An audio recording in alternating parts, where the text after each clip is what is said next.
Welcome back to Level Up.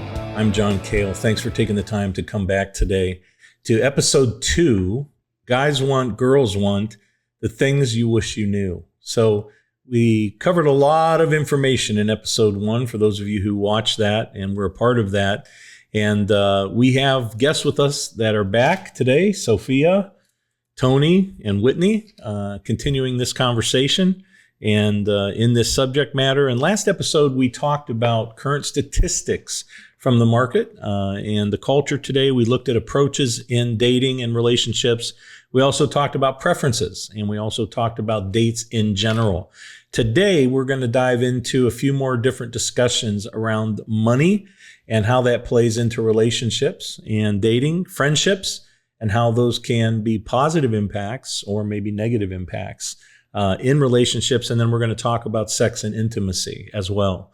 I want to tell you that a lot of interesting information came out in our last session, and a lot of stuff that wasn't necessarily planned to talk about, right? But good stuff that I think is very, very helpful and has helped a lot of people through the viewing of the podcast. A couple stats that I just want to remind you of from the last session, right? Just as a reminder to bring us back to the page. 75% of Gen Z are single. I know we were maybe a little surprised by that. And we talked about the fact that your generation is looking for something a little deeper, looking for somebody that has a personality and has maturity in a relationship, not just so much about the external look of someone. We also talked about that 79% of people in your generation are meeting in person, which I think is, for me, I hate going to the grocery store and self-checking out. I just don't like that. I mean, it drives me crazy, right? And this is all part of the not seeing people in person, right? I mean, I'm in the midst of doing some stuff with my business and looking at some stuff from a loan perspective, right? And it's all text, it's all email coming back and forth. There's no relational.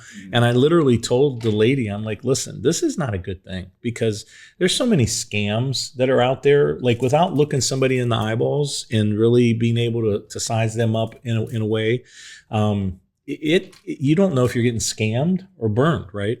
So the fact that 79% of your generation meets in person, I like it. Because I just don't like the impersonalness of the way the world's going. That's just my own personal. I was like last night taking these teenage boys to Taco Bell after we went to Topgolf.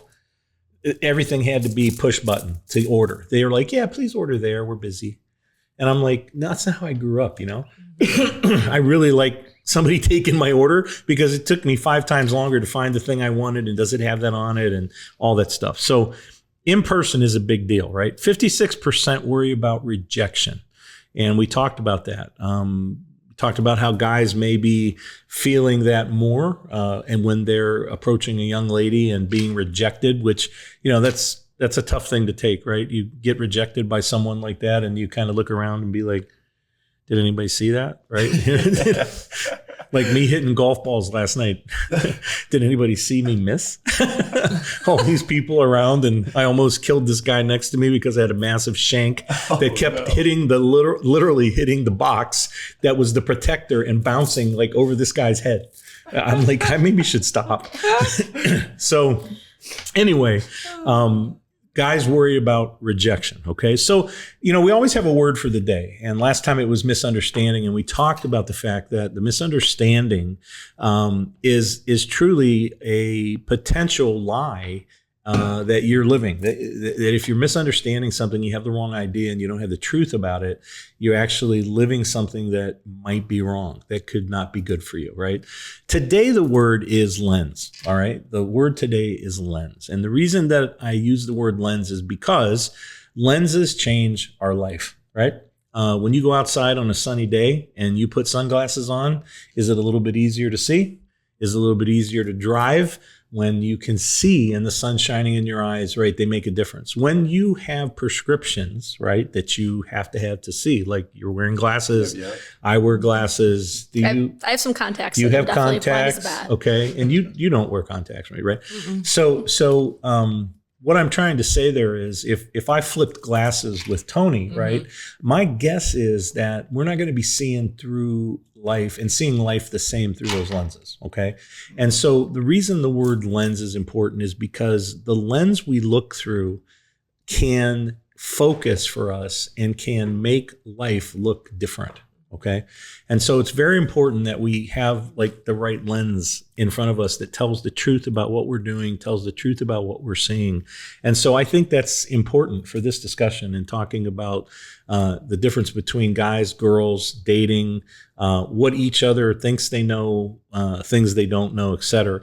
And ultimately, you can see clearer, right, with the lens. Like I have my glasses on so I can see. I need bifocals now, and so I won't get them. It's an ego thing for me, and I don't think I could handle it because I'm too analytical about stuff. And I think if I got glasses with bifocals, I would always be going like, because you have to adjust in a weird way to be able to see. So I just keep taking my glasses off to read close. And my guy said, hey, as long as you're okay with that, do it. So eventually it's going to have to change. Now the computer screen's starting to get fuzzy. So now they have these trifocal things, right, for reading computer screen and far away. And I'm like, yeah, I don't know. I would never see anything. I would just be walking in a circle, bobbing my head. It would be crazy. So anyway, I want to ask you guys what I would call the thing, right? A couple questions around the thing. Can you share one thing that you wish a guy or a girl knew around you, right? Something that they totally whiff. Like you would be like, this is the thing that girls just don't get about guys, and this is the thing that most guys just don't get about girls. What are your guys' thoughts on that? Who wants to go first? I know we briefly talked about it in the last episode, but kind of knowing when to, I guess, console the other person. Okay. I think, I guess, knowing when to comfort and even the venting thing we talked about too, just understanding when that communication is needed. I think that's a big thing. Okay. All right. So you think girls miss that? Yeah, I think in the need of a guy. I think for a need, definitely. But I also think there's like we talked about the anxiety. You experience anxiety because you don't know the issue.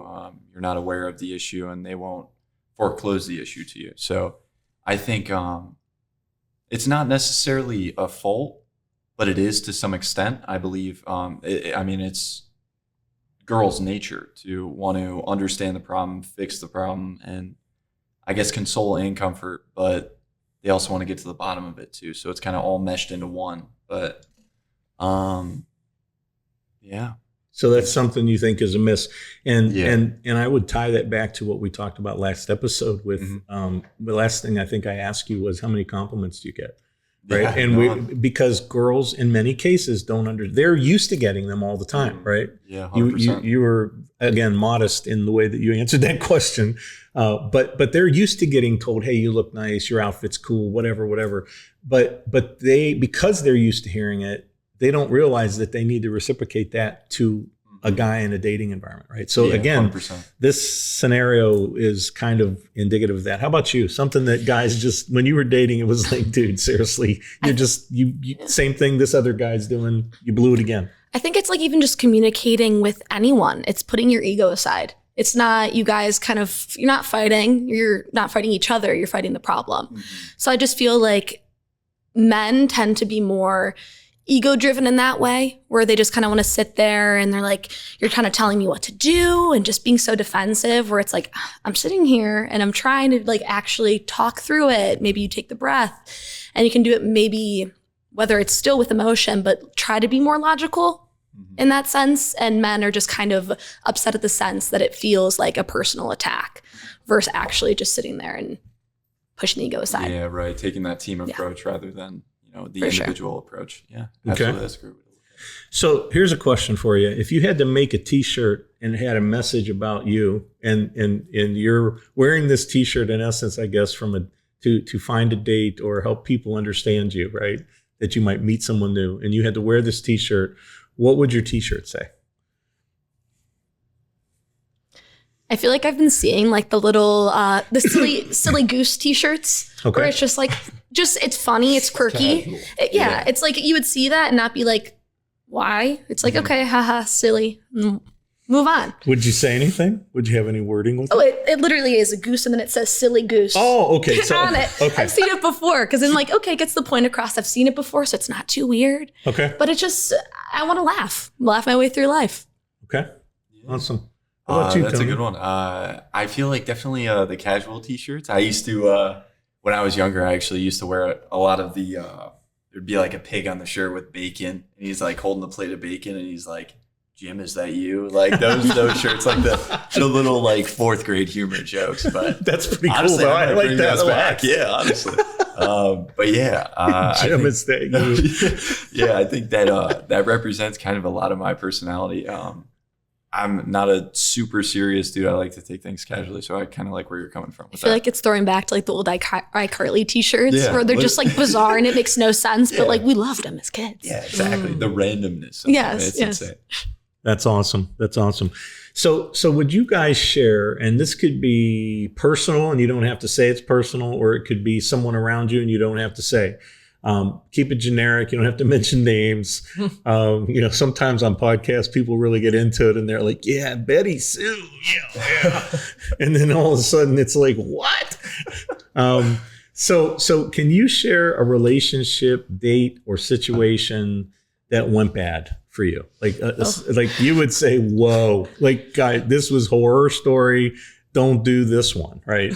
How many? I'm just like, do I want to go the worst? So the middle ground, good, bad enough. So it can be you. You don't have to say it's you, or it can just keep it generic. It could be another friend or whatever. But you sound like you have quite a few of those ready to go. So let's start with you this time. We'll let Tony think. Yeah. Mm-hmm.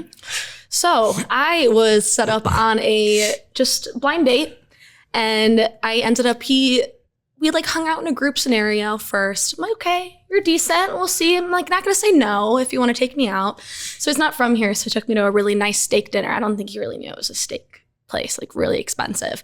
And we stayed, had multiple drinks, and ended up staying till after the bar closed. Like I used to be a waitress. I'm like, we need to get out of here. I don't want to be that person holding everyone up.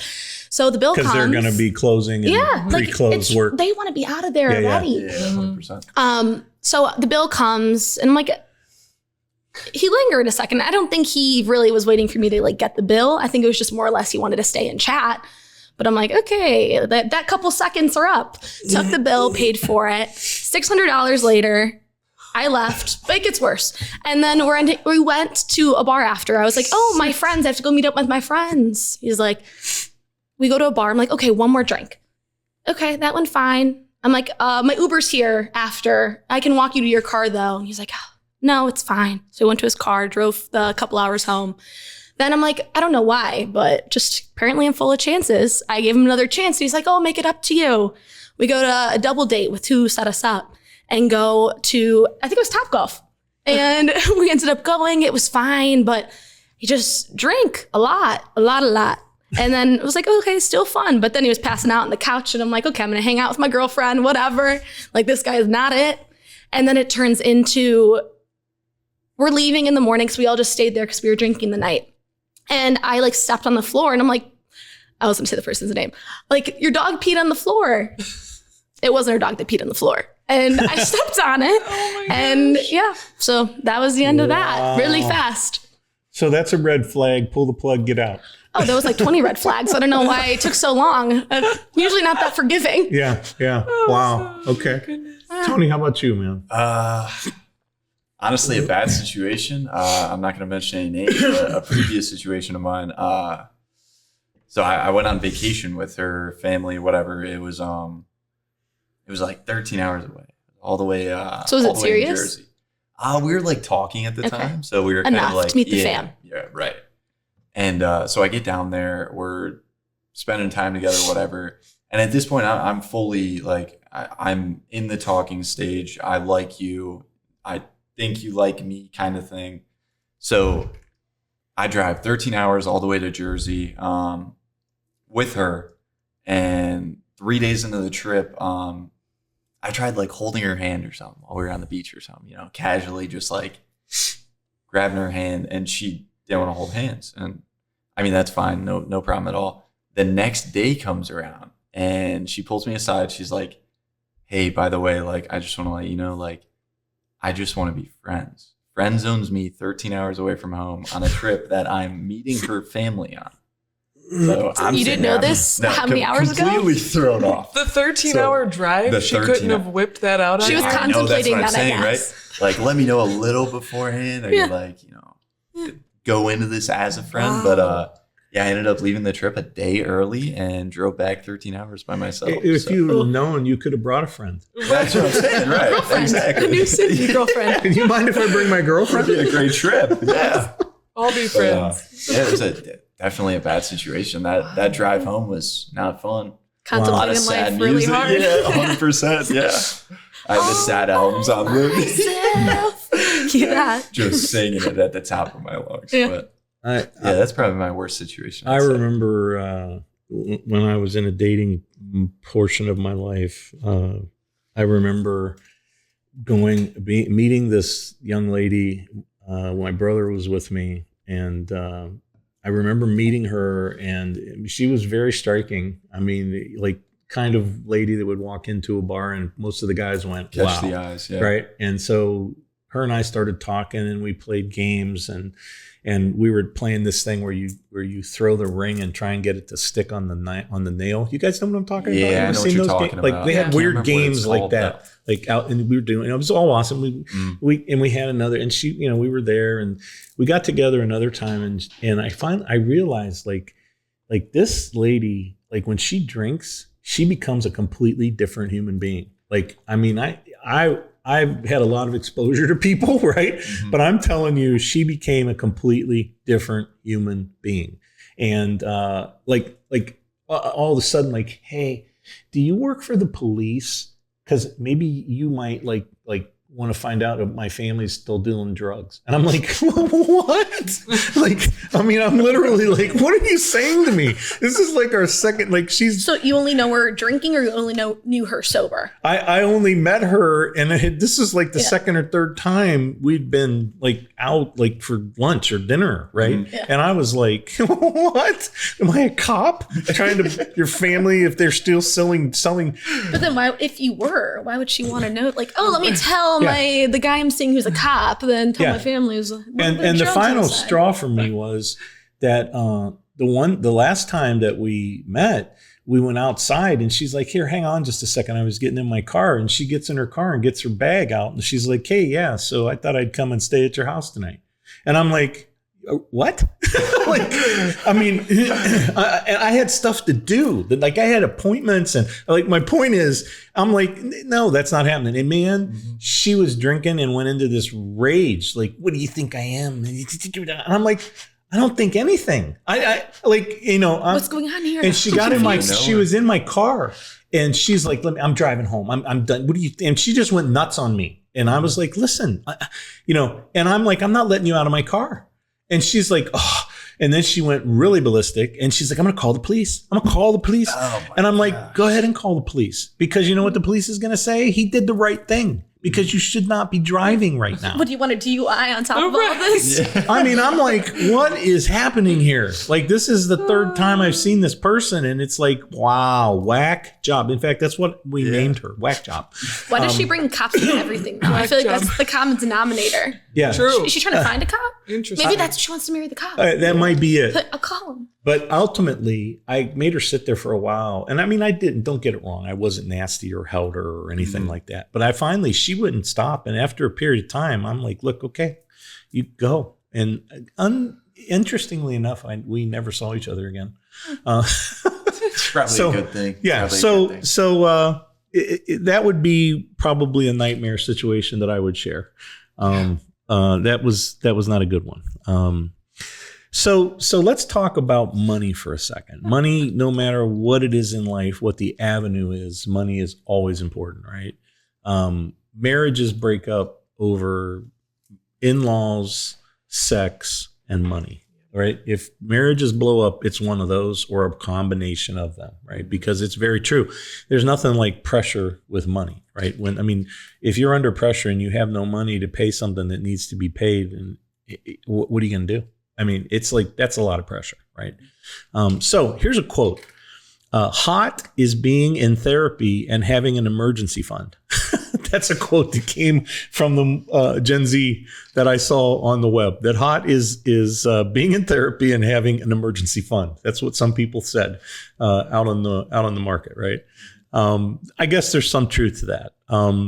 So how should things be handled from a financial perspective on a first date? All right. What are your guys' thoughts about that? There's always this stigma of the dude, and then, there are now girls who would be like, dude, not paying for me, man. I'm going to handle it myself. I got my own bills. I got my own money.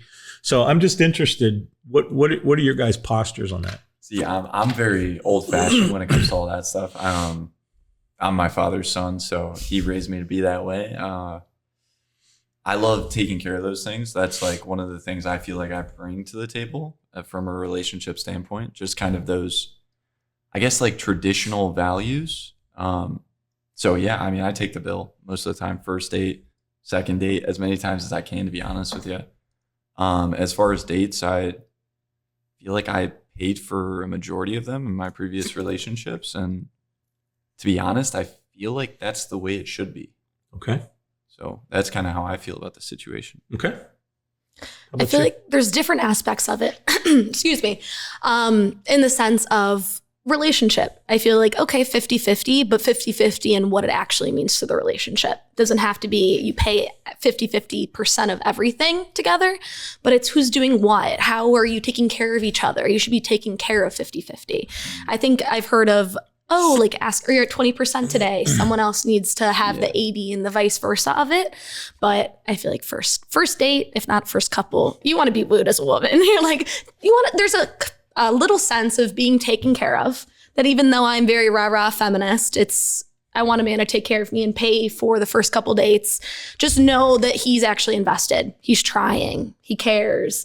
And then I've heard other people kind of say whoever invites on the date, they pay. But I still believe in first couple dates, the guy should pay. Okay. I feel like that as well. I feel like I should pay, what about you? I think that I would probably, I think if I were you on that date and they looked at the bill, I'd be like, you good? You need to ask about the total? You got it? Like, yeah. I don't think I would me that, and I would have even thought about paying that bill. He turned. He's like, I've never had a woman pay for me, and he was just like love struck right there because I did it, and I'm just like sitting there mortified. Right. Apparently, every work lunch and everything after the fact, he would have to pay because he was trying to prove his manhood to all his buddies. I'm like, you're gonna go and pay for your buddies, but not for me, just because everyone gave him shit for a long time. Yeah, I am probably like you, fairly traditional. I would say, I don't think I would have ever asked. Like, I think splitting it would have been acceptable, I guess, if the guy would have asked. But I guess was geared towards men that wanted to do it that way. Yeah. I think there's an element of kind of being taken care of, because I think that's kind of a need. I'm not downplaying. I have a very dominant, strong personality. So don't take it as I'm very meek or she does, or that I'm saying I need to be taken care of. I don't want to have to think about it. But I think even as a strong woman and a strong, supporter in a relationship, when you're starting off, there is an element for every woman that likes to feel safe.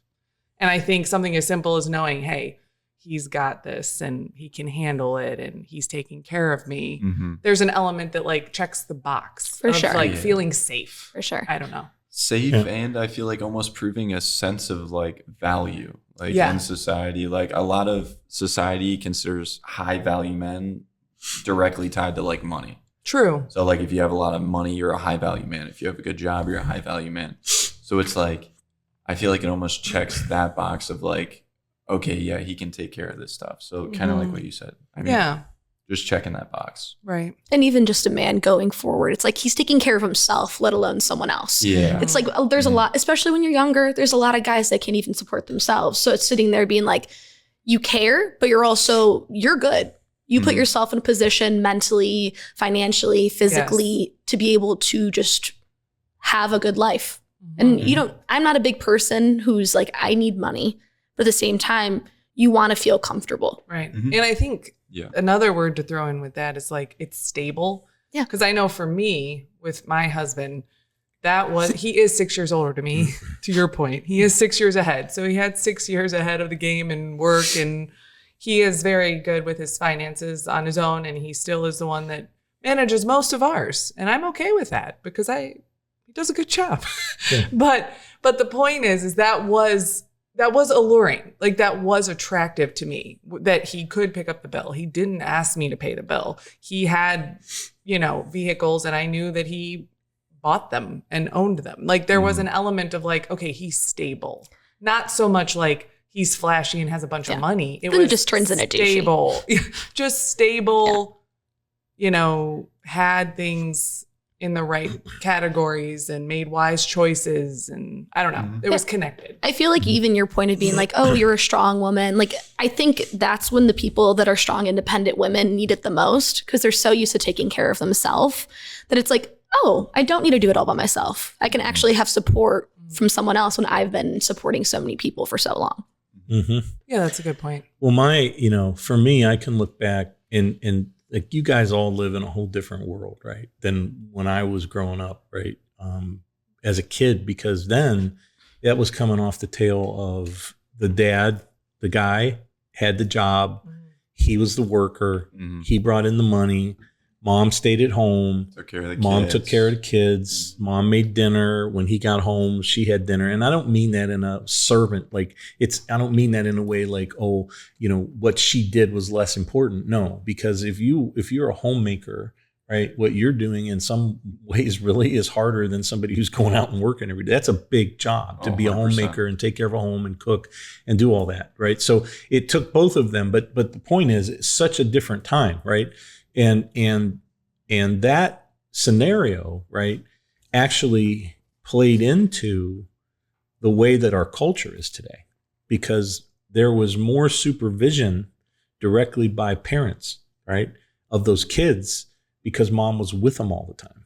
But there's no Ring doorbell. So there's like the give and take. Yeah. It's you were supervised more, but then now it's the tech or the different things that are keeping track of you. Yeah. What can you get away with then versus now? Especially it's like your dad would be like, back in the day, I did this and I got away and I was partying hard here. And now it's like, you can't even try to, not that I have, right, but like sneak out because you have a Ring doorbell. Everything's like alarms, cameras, 360, the app that'll track even how fast you're going in your car. Yep. And that whole culture change, right? So then the advent of mom's working, right? I've got kids and now I have a career and dad has a career, right? And so now they're both doing that, right? It's just dominantly changed our culture because now the kids are where? Right, the kids are going to daycare or to mom's house or dad's mom's house, or right. And so now there's two incomes, right? You have double incomes, and we went through what was the DINK time, double income, no kids, right? Which still happens, but it was a big deal back many years ago. That term was used.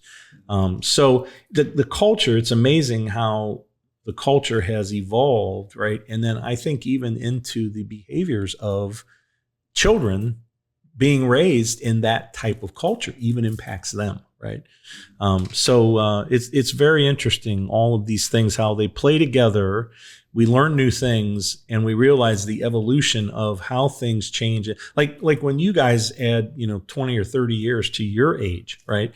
You're going to look back and go, wow, that's not the way I was raised. Like this is, and you may say, like me, don't put me in front of a Taco Bell push button order situation because I hate it.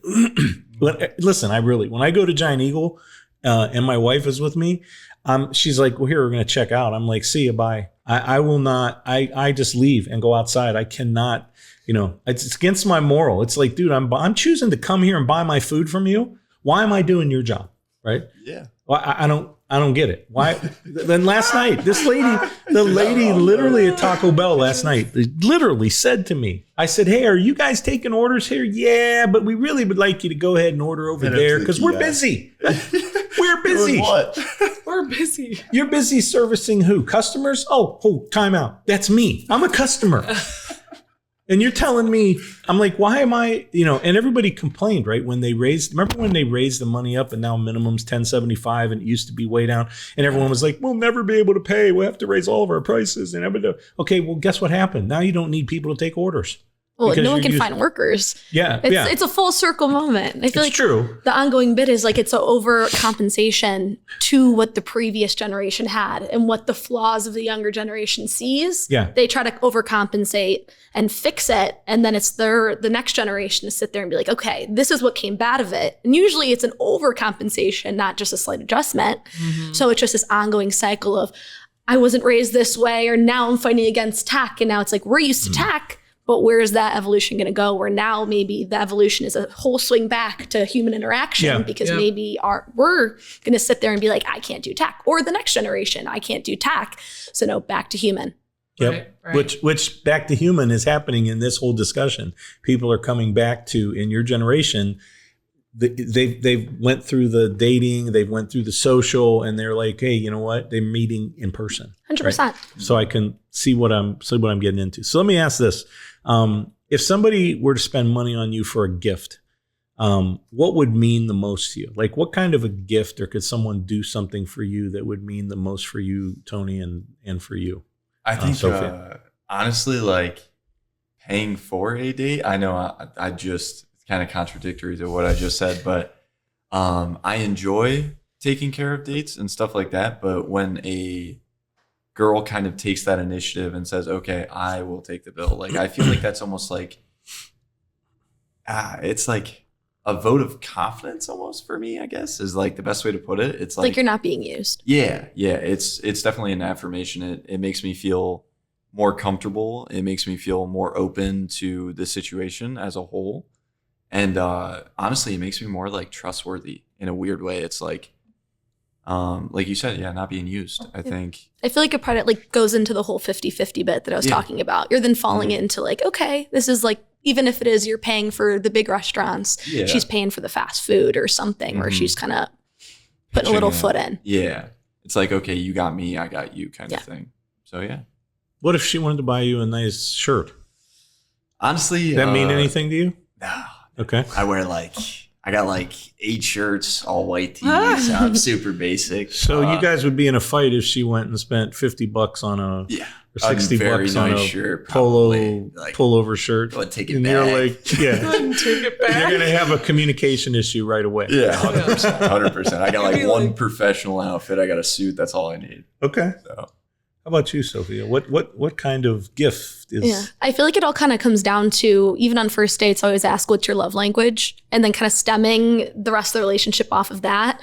Because you've come to realize where it's like quality time is mine, but I like spending money on like trips and things like that because that's mine. I expect other people to have that same, like the vice versa too. It's what you think is norm. Yeah. So then I ask them, I know what I want. So in that kind of aspect, I know my partner, both of our love languages are the same, which is lucky, quality time and physical touch. So even in the sense of just having like I've done it before where I set up a movie outside and then I had a blow up air mattress in our backyard where I was like, okay, you sit there and you have that quality time and you can watch a movie and it's something cutesy, like rom-com-esque. And it's kind of a little above and beyond. Or I'll set up a little trip. I just took, my boyfriend to Hocking Hills for his birthday. It's a good spot. Yeah. So it's one of those things where it's like you have that quality time and just putting that foot forward to know his needs, what he would actually like, not what I just think I would like. Mm-hmm. Mm-hmm. Yeah, that's good. And giving a gift of travel is a win-win. Yeah. So you both have a little something. Well, you mentioned the love languages, and I mentioned that before we move on. There's a book called the 5 Love Languages, right? Yep.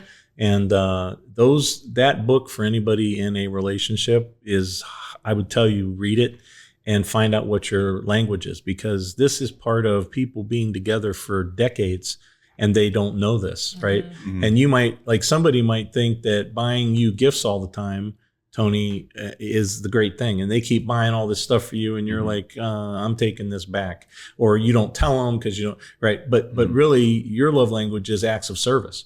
So if somebody were to wash your clothes for you, you would be off the hook. Ecstatic. Right. Ecstatic. If acts of service was your, right. Mm-hmm. And for you, right, if your one of your love languages was what? Touch?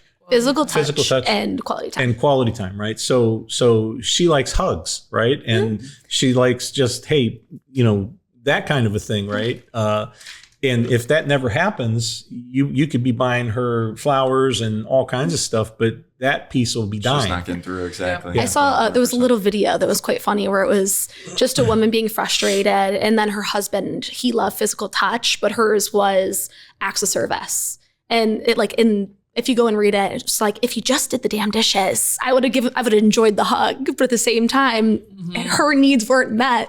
So then she wasn't giving him what he needed. Yeah. I would tell you that's something, if you learn those things early in any relationship that's going to be long-term, man, you're going to figure out most of the issues in your situation as long as you communicate, because that's real stuff. I deal with that still all the time with my wife that I have now. Apparently there's a sixth. Is my lifelong wife. Just saying, perfect. Not current, my wife. Yes, the wife. So the wife.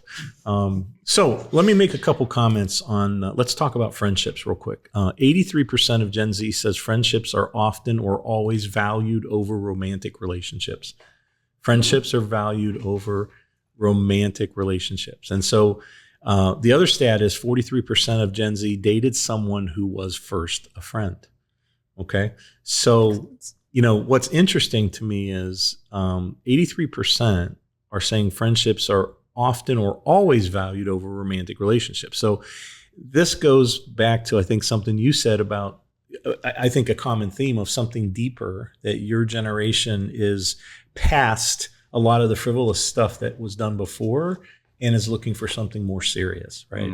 And being a friend with somebody and having something in common with somebody, like you said, understanding, and they understand your needs. Like you said, understanding what you need, and you guys mutually communicating becomes a big thing, because it's easier to transfer to intimacy from that scenario of friendship, right? And I thought it was interesting, almost half of the people dated someone who was first their friend. So you could be friends for a long time and there's never anything. And then all of a sudden one day it's like, hey. I feel like it's never nothing. There's always a little something. But it's like, oh, it's just a friend. Because I've definitely dated one of my friends in the past. And it's one of those moments where it's like fine line for so long. Or you want to date your best friend. And I feel like that kind of correlates to that, where finding the right person is dating your best friend. Yep. So in that kind of circumstance, like, then going on to date one of your best friends makes total sense. Yep. So let's talk now about the last subject matter on intimacy and sex, okay? Because this is a real subject matter. Obviously, we're all guys and girls here. We do realize there's an opposite sex. We are not the same, right? So let me give you a couple statistics on this. This is going to blow your mind. If you've not heard this, this is going to blow your mind, because this is not even anywhere going where you think I'm going to make a comment about. Oh, here we go. All right. 83% of your generation would engage with an AI bot, and 80% would marry one if it was legal. Loveliness epidemic. 80%? 80% Oh my God. would marry an AI bot if it was legal. I mean, I literally, I typed in my notes, what? I mean, that's incredible. I mean, Loneliness epidemic. Yeah, exactly. I mean, this goes 100%. back to the previous comment, right, about the generation, a loneliness epidemic. I can have a relationship with this AI, and I mean, listen, there are things out there available now, right, where you can buy I don't even know how to say what, you can buy a AI robot virtual person, right, and create them the way that you want them, right? So when you talk about preference, right, you can create this person to look exactly the way you want, right?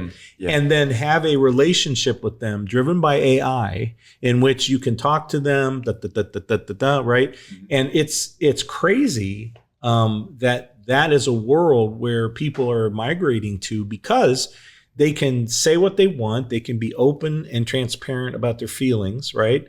And they don't have to deal with rejection. They don't have to deal with anything else. It's kind of like that movie. What was the Ready Player One? Did you guys see that movie? You know what I'm talking about? It's a great movie. Yeah, that movie is reality that just hasn't happened completely here yet, where people are living in a virtual world, right? I mean, they're putting on a helmet and they're putting on a complete suit and hands where they can feel the true sensations of things they're doing in the AI world, right? In a virtual world, they can feel it because they have all these senses in a suit that they have on, and they choose to live in the virtual world as opposed to reality. And that's where people are. People are living in the virtual world. They work in the virtual world. They vacation in a virtual world. And you might think this is crazy, but 2 years ago, I heard of people buying property in the virtual world. Like, I'm going to buy this condo in the Bahamas on the beach in the virtual world. Why? People kind of thought it was like a different type of crypto of like, how do you make money next? Anything online, and it disappears. And you're like, oh, shoot, spend thousands there. Yeah, because you want to go to the Bahamas on a virtual trip and you're going to want to be in a place. And so you're going to rent my virtual condo on the beach. I mean, it's unbelievable, right? But that statistic, and I think is this type of stuff is going to become far more prevalent, okay? The stats said that there is a sex recession in Gen Z, okay? Which goes to you guys wanting not so much physical, you're sexy, you're hot, let's get it on. It goes to, hey, talk to me, I want to know who you are as a person, right? Before I get into that. So literally it said, there's a sex recession. People are being more careful. They're being more focused. They're tired of getting their emotions on a roller coaster and they don't want to go for that ride anymore. They're getting more serious. So let's talk for a minute, because this is the last subject we're going to talk about here on the podcast. Our time just goes whoosh like this. I mean, we probably need to do this again in some angle or way, because there's just so much that we can talk about. But let me ask you this. Comments on the hookup culture. Okay. Because this is a very real thing, right? And this is not a culture. I guess maybe it was something I grew up with, but it wasn't called hookup culture. It was called a one night stand, right? But this seems prevalent today in your guys' generation. Like, and one of the challenges with this whole thing with the hookup culture, right, is that it's primarily driven with, hey, I like the way you look. I like the way you're built, and let's just go get it on over here, right? And so the beginning piece in many of those cases is physical, okay? It's not the mental, it's not your smart, it's not who you are, it's not your values, it's physical, it's purely physical and satisfaction, right? The problem is that so many people go that route, and it's a dead end, because if you go that route, you are not able to do that stuff together and not get emotionally entwined, really. It takes a different kind of person to do that and not be emotionally impacted, right? Guys probably are more able to separate that, but for girls, I think it's much harder for girls to be engaged in that scenario and walk away and not have any attachment of emotion, like tied to something, and feel drugged back. But the challenge is that if that's your benchmark, then that's it. You might have a wonderful person, but you brought that to the forefront. And if you're like, oh, wow, that wasn't a good time. Now you've got somebody who might be a person you might want to be with, but you're judging it only on the physical, right, outlook. So I don't want to take a lot of time on it, but just wanted your guys' comments on the hookup culture. What's your thoughts on that, and what are you seeing? I think it's definitely interesting. In college, when I was at OU, a lot of the girls I talked to, like, body count would come up a lot of the times, even my friends among them. And their body count would be like 17, 18, 19. And like mind you, this might be oversharing, but I only have 4 bodies in my life, 2 of them, which were longtime girlfriends. So it's like, I never really engaged in that. And I see why people do.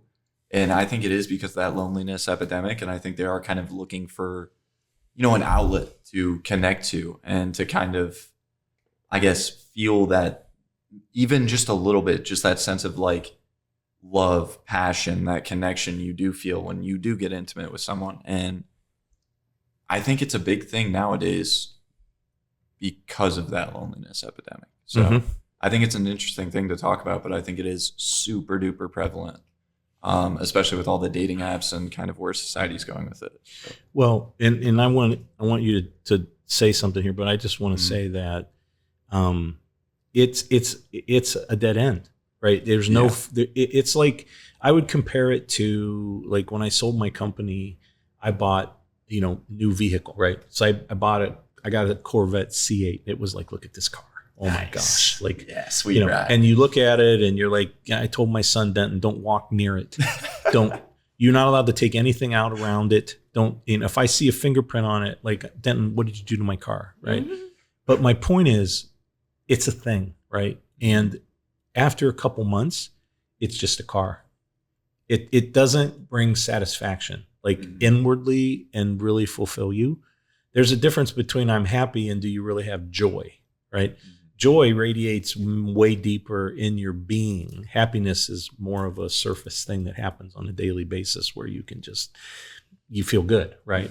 But my point is, it's kind of like that, right? You go through and you have the body count, right? And all of that's great. And this is wonderful for now. And then all of a sudden it becomes just another person that there's no connection to, which drives the epidemic. Right. Yeah, 100%. So just a little perspective. Go ahead. I think the big thing is just humans want connection. So whatever capacity you're able to get that connection at, you're going to go for. So it's good. I don't think even though like one night stand culture, hookup culture is a thing, I feel like our generation's more in situationship culture, which is like, you're not going to fully date them, but you're going to be in this gray land where I'm not going to get too serious. We're still open with other people, but like, you're not my boyfriend, or I can go see someone else. And this kind of like gray, murky bit kind of makes it tough, but you're not fully able to say, hey, you're going to see someone else and it hurts my feelings. Well, we're not together. And I feel like a lot of my friends are kind of in this middle gray kind of land. And it could just be because they need the connection in the time frame they're waiting for till they find the one, which I think is okay. Go, adventure, find, meet people. But then there's also the other side where they don't have the emotional capacity to be able to do more than that. So I feel like that's where there's the two aspects of, you can break it down even more. Is it you're just waiting until you find the right person and you're getting your needs met? Or, hey, I'm sitting there and I'm not mentally not mentally there, don't have the capacity, don't know how to take care of myself, let alone another person. Yeah, I think you said something really key there, that I don't have the mental capacity. And I don't mean that they're, like challenged or have issues mentally, but a lot of times, there could be there's a big difference between you as 25 and a lot of other people I've met who are 25. You seem like you're kind of an old soul. And I don't mean that in a bad way, but you seem like you seem mature and beyond your years in the way that you think, right, as a young lady, compared to a lot of 25-year-old people that I've met, right? And so maturity is a big thing. You could be 30 and not be ready to deal with something, is what I'm saying, that somebody who's 25, just because you're that age doesn't mean you're mature. For sure. It comes down to your quote. You don't know what you don't know. If you don't know how to communicate, you can't then grow. You can be in a relationship, but doesn't mean it's a healthy one. I've met 50-year-old people who aren't mature. And I don't say that as a egotistical looking down, hey, you're not mature. Because I'm, like a 19-year-old most of the time. But I just, I tell people all the time, look, the difference between me now and when I was 20 is that I make myself do things I don't want to do. It's that simple. That's the difference between my age now and then. I have to be super responsible. And there are things every day that it's like, I don't want to do this, but you have to discipline yourself to do it. That's it. That's the only difference. And, oh, by the way, I can't do the things I did physically, like, play full court basketball games because I have a blown out knee and that kind of stuff. But you get what I'm saying, right? I mean, it does happen. So that's, I think what you guys are talking about is the difference between like different levels of maturity, like emotional maturity 100% is, that takes a lot of time. Work. And how did you, and the other thing is, how did you get to that emotional maturity? Did you get it by the culture painting that picture of what it means? Right. Or was somebody teaching you how to be emotionally mature about these things in life? Well, like the lenses, like what you said about the lenses. Yeah. You were like, oh, your lenses and how you see things is different than how her or I might see things. And so it made me think that when you're a child or you're a young adult or whatever, sometimes someone's giving you your lenses. Like you're not getting the eye exam saying, hey, 1 better, 2 better, 3 or 4. Okay, now 4 or 5, or, when they do your eye exam, like you're not picking. Your parents or whoever your guardian is or whoever's raising you, they're giving you your lenses like out of the gate. Yep. So you might not even have a choice how your framework started, I guess. That's really good. Yeah. That's a really good I feel point. like even you saying you don't have a decision on how your framework started is a great like jumping off point, because you can't decide that. You're given that. But then how you then take it is everything. That's all on you. So it's like I feel like looking back at even like family and friends, I don't have that many people that I'm like, I want their love life.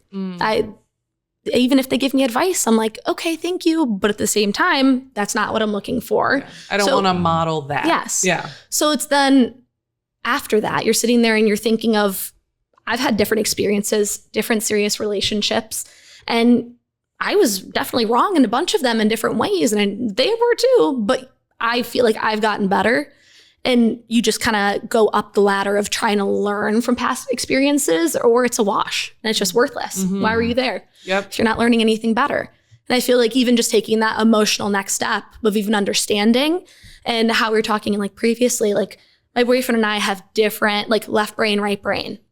And then he's explaining something to me and I'm like, what? Like you have to understand, you have to explain it. You can't just say it. So it's one of those things where it's like looking back, you have to go full circle. And then I'm like, okay, we think of things differently. Explain it in different words. Dumb it down. He's an engineer. I'm like, I don't understand. Yeah. So that makes sense. The point being, what you were given, okay, great, that was given. But then what you do with it, all up to you. It's, I think, to kind of like paraphrase that, it's almost like the self-reflection kind of aspect of things. Like, in previous relationships, one thing I found that was super helpful was having each partner state what they did wrong. Like personally, what I did wrong. Like you cool down, you have the conversation, whatever it may be, and you say, okay, here's where I went wrong. I see this.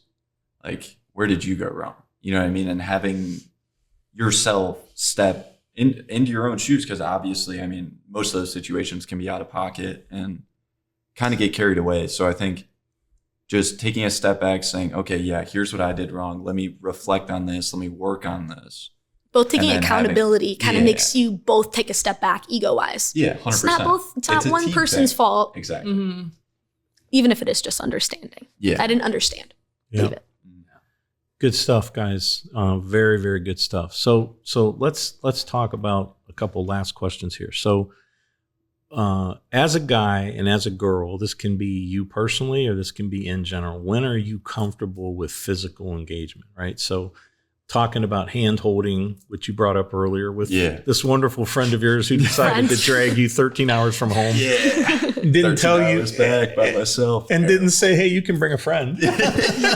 We're all friends. Yeah, right. So maybe you try hand holding a little earlier on now. I guess. Before you get in the car and go on the trip. So hand holding, kissing, touching, and full blown sex, right? So what are you seeing? What are your thoughts around that? Because we've really addressed a lot of this through the podcast, first episode and second, but what you guys are seeing, what your thoughts are around it, I think are important for people who are watching, because they're going to have all kinds of different ideas and associations with it as well. So who wants to tackle that one first? I can go ahead and tackle that one. Okay. If you don't mind. Honestly, I think I've taken a step back from the hand holding. Yeah. It's kind of, maybe not my calling, but I think kind of over the years, I've gotten better at reading the situation and kind of just reading their comfortability and stuff like that. And I think that has kind of propelled me to just read situations better overall. I mean, emotionally, if they're comfortable around me and I can have a conversation, like smooth as day with them, then I know they're probably comfortable with me holding their hand. Okay. If it's, nothing really past that. As far as like sex and stuff like that, I prefer to be dating most of the time. Obviously, like I said earlier, I'm not into like the whole hookup culture or anything like that. In dating, when you say dating, do you mean months? Yeah. Weeks? Yeah, probably.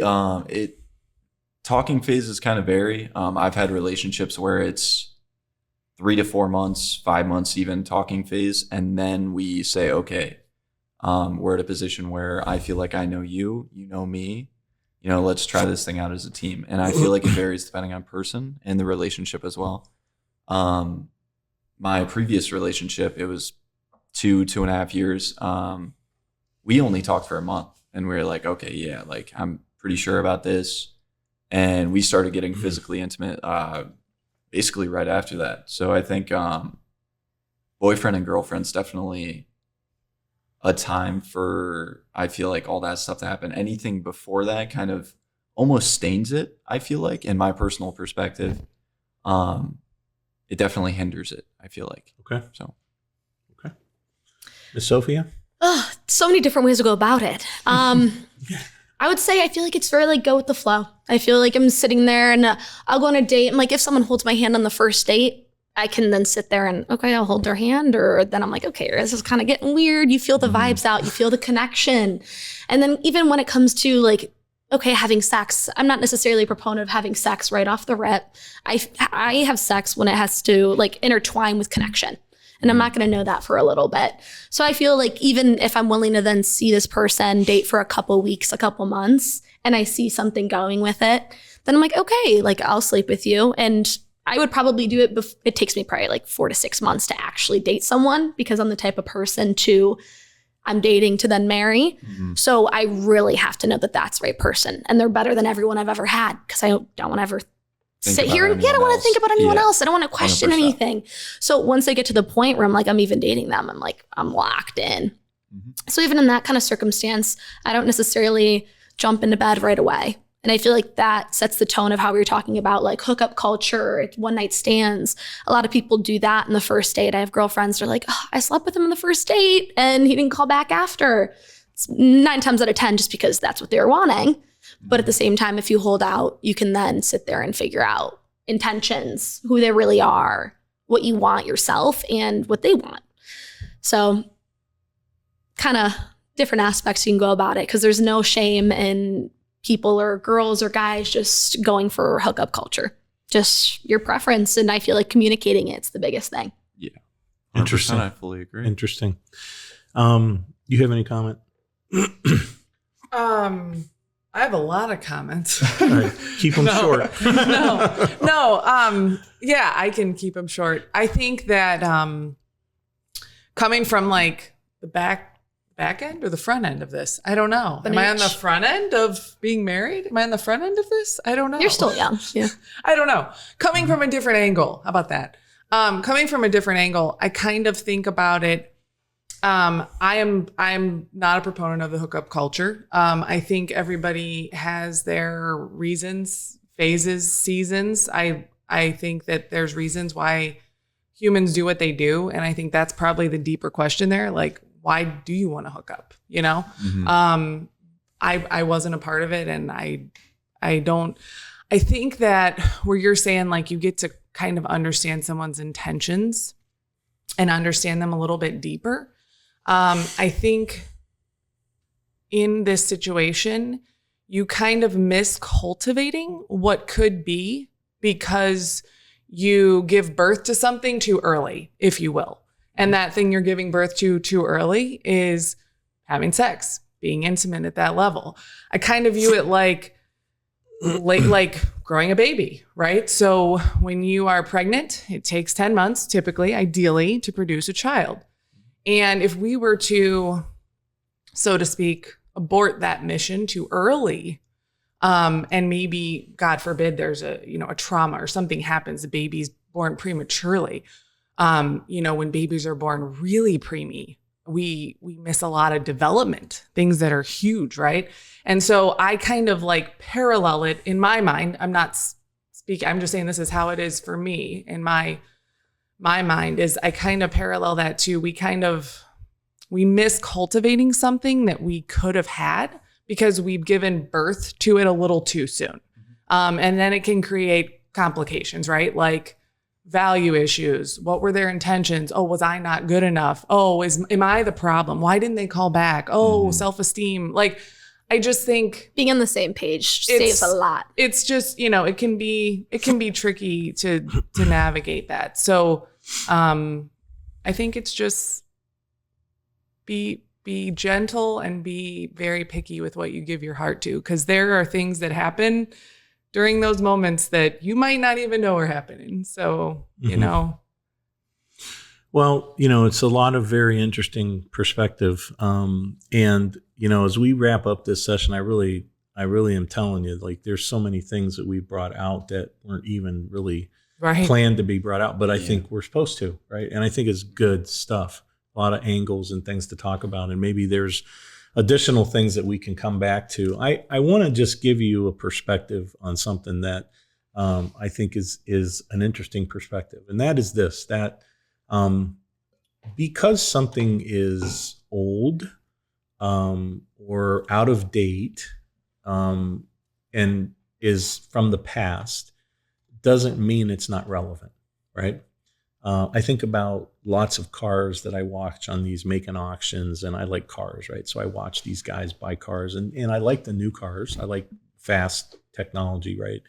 But I also like some of these older cars that were built a long time ago that are worth a lot of money, and there's a lot of value. And in many cases, a lot of people who are car collectors actually like those kind of cars more than newer ones, right? Yeah. And what I'm saying about that is that because something's old or it's outdated doesn't mean it's not relevant and it's not important, right? So I want to give you a perspective on something, all right? So told you that, I've worked with college and young people and young adults and married people, buried people. I was a pastor. I've traveled around the world doing missions work, right? Let me give you a perspective. A lot of people out there probably won't believe this, but I want to remind you that God actually made sex. The beginning of it was him, okay?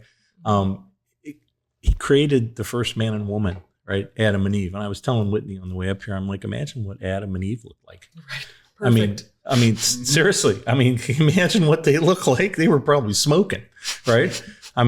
Because God created them, right? So I want to just say, for a lot of people out there, you may not understand and realize, like, you think about God or church and you think about, in sex, these things are like late, right? But here's the issue, right? This is what's really important to realize. First of all, he made it, right? Second of all, not only did he make it, but he made the desire, right? The fact that it's a big deal, that we notice that a female is, we look at her and are like, whoa, right? Girls look at guys, right? That's given to us, right? In our DNA in our creation. But one thing that I think is really important is that he understood when he created us and made all that if he didn't put a limit on it, that we would lose our minds and become like dogs. Okay. In all reality, like, you know what I'm talking about with dogs, right? Okay. They're just like, I have to smack my dog off the other dog every once in a while, right? Oh my gosh. Especially when they get cut. I don't know what it is, but when they come home from getting haircuts, my golden doodle will not leave my little dog. I have to. Oh my God. He just gets him in a corner, man. And the fresh haircuts. And I don't know what it is. It must be the fresh smell. It must be the deodorant. Yeah. I don't know what it is. Shampoo. But I have to set him apart. Like, he will not give him a break.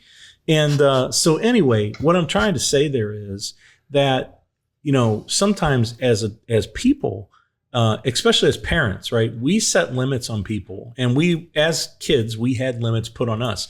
The rules and the limits that were put on our life, right, were not put there just so our parents, so we could say, hey, we're the boss, we're the parent, you're the kid, do what I said, and we get a rush on it, right? Mm-hmm. The rules and the limits were put there because we knew that, like, they didn't understand if they did this, it would hurt them. It wouldn't be good. And so they put a rule on it. And that's what I would say about this perspective. I just want people to know that this was created by God, right? And it's a good thing. But God said, listen, if I don't put a limit on this, you could really go off the rails and we could have big trouble. And take a look at what's happening. I mean, the culture and the things we're dealing with, right? With diseases and all of the different problems and emotional hurt and pain and psychological issues because people have been abused through this, right? And he knew that. So he said, look, this is cool, wonderful, go at it, but get married, right? Be in a relationship, be together, and make it a lifelong thing, right? And so I think, I would be remiss if I didn't mention to folks, a lot of people may not even be aware of that, right? They don't think of those two subject matters together at all, right? And so when I bring those together and go, you might be going boom and blowing your mind up, but it's really true, right? And I think that a lot of collateral damage happens when it's not handled. And I think it's like we do that stuff for our kids because we love them enough to say we're going to protect you. It was the same thing for us, right? Because he knew that as people, this is one of the biggest things, this is why, these are real things that people deal with. And this is a whole nother discussion that we could get into at some point. So what I would ask you guys is, as we close, what is one thing, just briefly, that you would say and you would tell listeners to pay attention to at this age and why? Like based on where you're at in life, and we're talking relationships, we're talking, dating, all that. What would, based on where you are and your experience, what's one thing each of you would tell the listeners to pay attention to? Take a deep breath. Just calm down. Everything will be okay. You will find someone. Mutuals are probably the way to go, honestly. That's where I've found some pretty cool people that have been a part of my life. So I would definitely say, get to know people. Just get comfortable talking to people. And yeah, you'll be all right. Awesome. Thank you, Tony. Sophia? I feel like the biggest thing is just you have to learn to be comfortable with yourself. Talking to people, be yourself. And then that translates into you going and dating people. Some people put up a facade. Some people are kind of trying to put their best foot forward.